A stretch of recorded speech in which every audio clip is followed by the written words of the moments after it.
इस कहानी के लेखक हैं संतोष देशपांडे। तब वो अस्पताल में पूछताछ करने लगा कि उसके माता पिता को उसका भाई कहाँ लेकर गया हुआ है। तब एक कंपाउंडर ने बताया, तुम्हारा भाई तुम्हारे माता पिता को मुंबई लेकर गया हुआ है। हे भगवान, अब मैं वहां तक नहीं पहुंच पाऊंगा। यह बात उसके ध्यान में आ चुकी थी। वो उसी जगह पर रोते हुए नीचे बैठ गया और अपनी दादी को याद कर रो रहा था। उसको समझ में नहीं आ रहा था कि वो अब क्या करे। वो किसी भी हालत में उस अंतर को पार करने का विचार करने लगा। अस्पताल के सामने बैठे हुए उसको एम्बुलेंस द्वारा एक मरीज को मुंबई ले जाने वाले लोग दिखाई दिए। तब वो एम्बुलेंस वाले ड्राइवर को बोलने लगा, जी देखिए, मेरे माताजी और पिताजी मुंबई में हैं, मुझे उस जगह पर लेकर चलो। एम्बुलेंस के ड्राइवर ने उसको अपनी बगल में बैठने की जगह दी और उसे बैठने को कहा। वह तेजी से मुंबई की दिशा में गाड़ी चला रहा था। बहुत समय बीत जाने के बाद कसारा घाट के बाहर आते हुए उसने देखा कि दिन ढलने लगा है, अब अंधेरा हो जाएगा। तब उस घाट की दूसरी ओर जाते हुए अंधेरा हो जाने के बाद अचानक से एम्बुलेंस बंद पड़ गई। ड्राइवर को कुछ समझ में नहीं आ रहा था, अचानक ऐसा क्या हो गया। अंधेरे में वो गाड़ी से नीचे उतरा और गाड़ी के बोनट को ऊपर करते हुए देखने लगा कि गाड़ी को क्या हुआ है। उसके बाद ड्राइवर एम्बुलेंस के अंदर फिर से दाखिल हुआ तो उसने देखा कि एम्बुलेंस में कोई भी नहीं था। चेतन दिन ढलने की वजह से गायब हो चुका था। उसे एक क्षण में उस कंकाली की रक्त चित्र ने वहां से खींचकर फिर उस गुफा में कैद कर लिया था। चेतन रोने लगा। उसे पता नहीं था कि क्या करे और क्या ना करे। आज रात उस गुफा में ही फिर से उसको रहना था। अगर कंकाली की रक्त चित्र ने उसके शरीर के ऊपर मिट्टी के लेप से उसके खून द्वारा चित्र को पूर्ण कर लिया तो उसको पूरी उम्र उसी गुफा में कैद होने का डर सताने लगा। एक बार फिर से वो चिल्लाने लगा, दादी मुझे बचाओ, मुझे बचाओ दादी। तब उसकी दादी वहां प्रकट हुई और बोलने लगी, मैंने तुमको पहले ही बताया था, वो रक्त चित्र की विधि वाला जो कपड़ा है यहाँ पर तुमको खुद लेकर आना होगा और उस मूर्ति के नीचे के संदूक में रखना होगा। लेकिन सुबह से लेकर शाम तक तुमने वैसा कुछ भी नहीं किया। अब मैं तुम्हारे लिए क्या कर सकती हूँ। तब वो दादी से बात करने लगा। वो कहने लगा, जिस तरह तुमने मेरे सपने में आकर इस जगह बुला लिया था, उसी तरह तुम राजू के सपने में जाओ और उसको यहाँ बुला कर लाओ। उसको नींद से उठाकर यहाँ पर बुलाओ। दादी, वो तुमको नहीं पहचानता, उसने तुम्हारा चेहरा नहीं देखा है। सिर्फ मैं ही तुम्हारा चेहरा पहचानता हूँ। सिर्फ मैंने ही तुम्हारा चेहरा तस्वीर में देखा हुआ है। फिर भी तुम उसको बताओ कि तुम उसकी दादी हो और यहाँ पर उसको लेकर आओ। उसको यहाँ लाते वक्त उसके पास का विधि वाला कपड़ा, सभी पैसे और सोना यहाँ लाने को बोलना। मुझे किसी भी प्रकार की पैसे या धन की लालसा नहीं है। मेरे माता पिता ठीक हो जाए, इतना ही मेरे लिए बहुत है। आज ही मैं उस घाटी में मुंबई तक का सफर पूरा करने वाला था, तभी शाम हो गई और वहां पर गाड़ी अचानक से बंद पड़ गई। मुझे कुछ समझ में आया उसके पहले ही उस गाड़ी के बोनट के ऊपर एक कंकाली की रक्त चित्र बैठी हुई मैंने देखी। वो मेरी तरफ देखकर विकृत रूप से हास्य करने लगी। मैं उसके साथ कुछ बात करूं, इतने में उसने मेरे गले में हाथ डाला और कुछ ही पल में वो मुझे यहाँ लेकर आ गई। मैंने तुमको पहले ही सब बताया था कि विधि को अच्छी तरह से पढ़ना।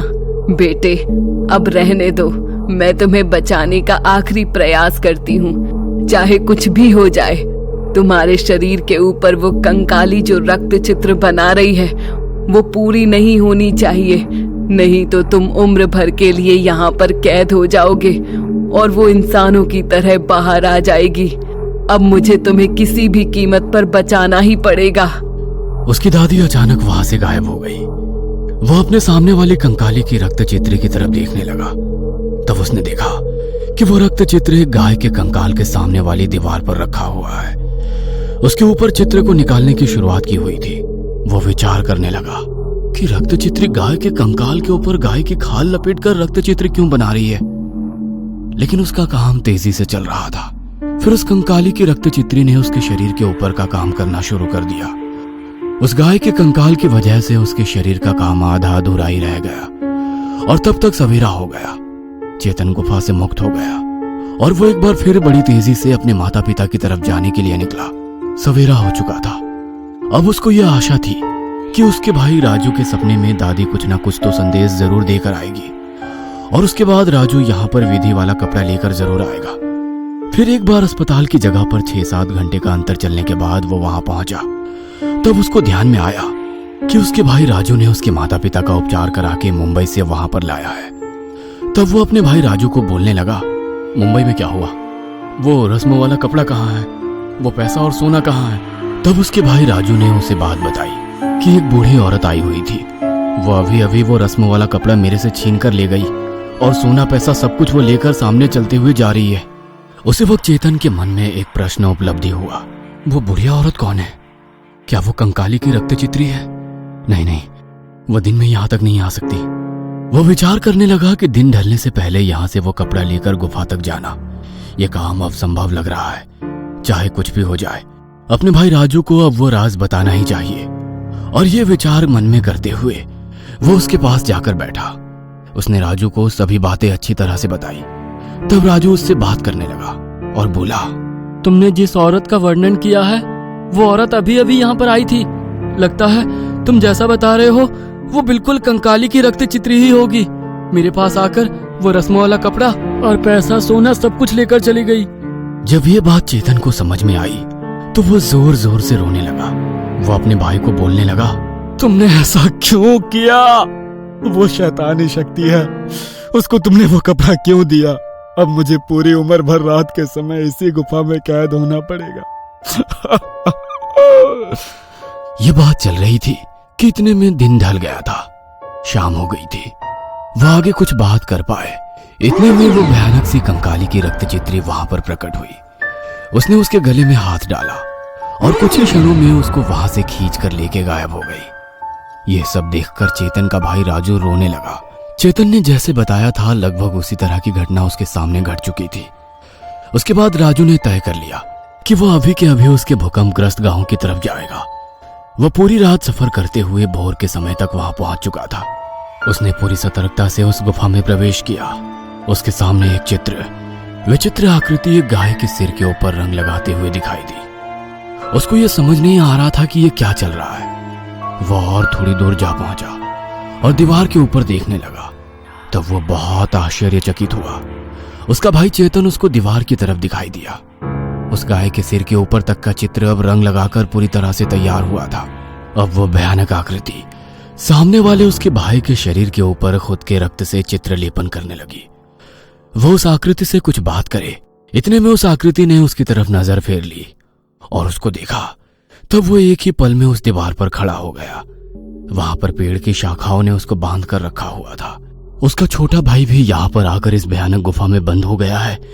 ये देखकर चेतन रोने लगा। वो राजू को कहने लगा, तुम इस जगह पर क्यों आए? मैंने तुम्हें पहले ही बताया था वो विधि वाला कपड़ा जब तक उस रक्तचित्री को नहीं दूंगा, यहाँ पर मैं खुद लेकर नहीं आकर रखूंगा, तब तक मैं यहाँ से नहीं छूटने वाला। कम से कम तुम तो माता पिता की सेवा में वहां पर रह जाते। तुम खामोखा यहाँ पर आ गए। अब तुम भी यहाँ पर आकर कैद हो चुके हो। तुमने बहुत गलत काम किया है। अब वो दोनों भाई भी रोने लगे। दोनों भाई एक दूसरे के गले लगते हुए सोचने लगे कि आज रात को यह चित्र पूरा हो जाएगा और उम्र भर के लिए यहाँ पर कैदी बनकर रह जाएंगे। अब सवेरा हो चुका था। 5-6 घंटे के अंदर कुछ भी करके उन दोनों को दवाखाने की ओर पहुंचना था। जितना भी समय अपने नसीब में है उतने समय में हमको अपने माता पिता की ओर जाना ही होगा। कम से कम दिन भर का समय तो मैं अपने माता पिता की सेवा में गुजार सकूं। मेरे भाई राजू, तुम एक काम करना, रात का समय तुम माता पिता की सेवा में लगाना। मैं बहुत बदनसीब हूँ। मेरे नसीब में यह कंकाली की रक्तचित्र के कैद में रात भर रहना लिखा हुआ है। जैसे तैसे दोनों भाई अस्पताल की ओर पहुंच चुके थे। उनके माँ बाप को ठीक ठाक लग रहा था। उनकी तबीयत ठीक हो चुकी थी। उन्होंने अब तय कर लिया कि अस्पताल से अब डिस्चार्ज कर लिया जाए। डिस्चार्ज लेने के बाद वो अपने घर की तरफ जाने के लिए निकले। घर की तरफ जाने के बाद चेतन ने अपनी पेटी में बंद किया हुआ अपनी दादी का फोटो दिखाया और बोला, यह हमारी दादी है। ये मेरे ख्वाबों में आई और इसी की वजह से मैं इस भयानक रक्तचित्र में कैद हो गया। इसी बूढ़ी दादी की वजह से मैं रक्तचित्र के श्राप में बंद हो गया हूँ।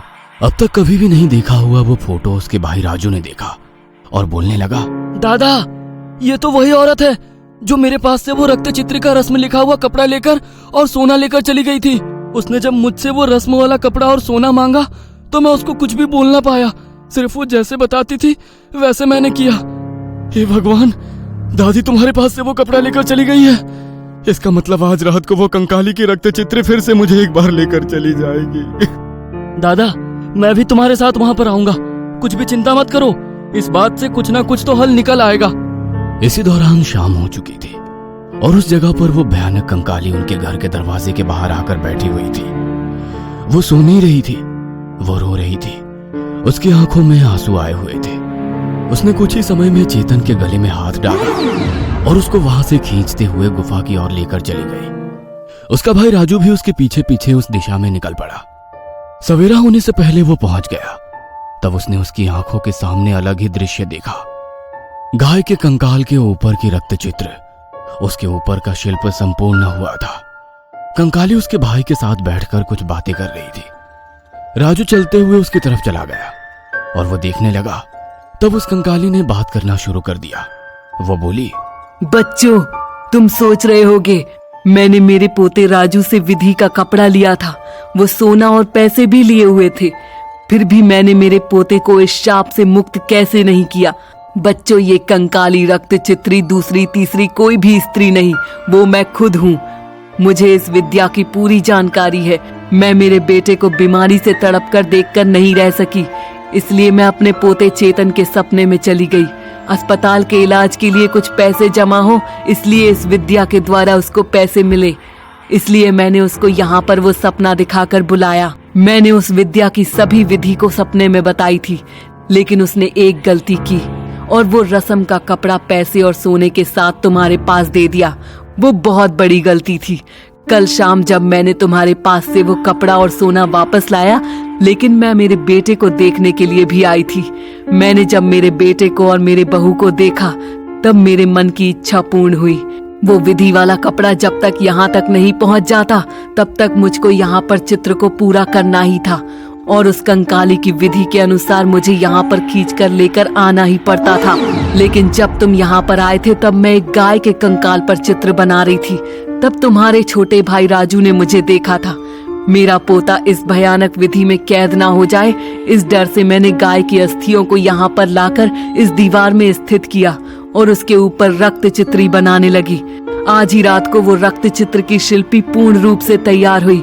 अब मैं सवेरा होने पर उस गाय के रूप में समाविष्ट हो जाऊंगी और इस तरह से मैं गाय के रूप में गांव भर में घूमूंगी और मेरे परिवार को रोज देख पाऊंगी।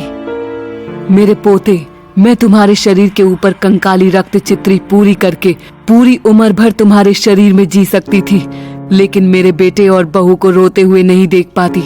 तुम यहाँ पर नहीं हो, ये सोचकर मेरा बेटा और मेरे बहू मर जाते, इसलिए मैंने उस गाय का कंकाल का इस्तेमाल करके इस विधि से छुटकारा पाने का उपाय तैयार कर लिया और इसी वजह से वो गाय का चित्र मैं पूरी तरह से बना सकी और पूरी रात को ये गाय यहाँ पर कैद रहेगी और दिन होने के बाद मैं खुद गांव भर अपने परिवार को देख पाऊंगी।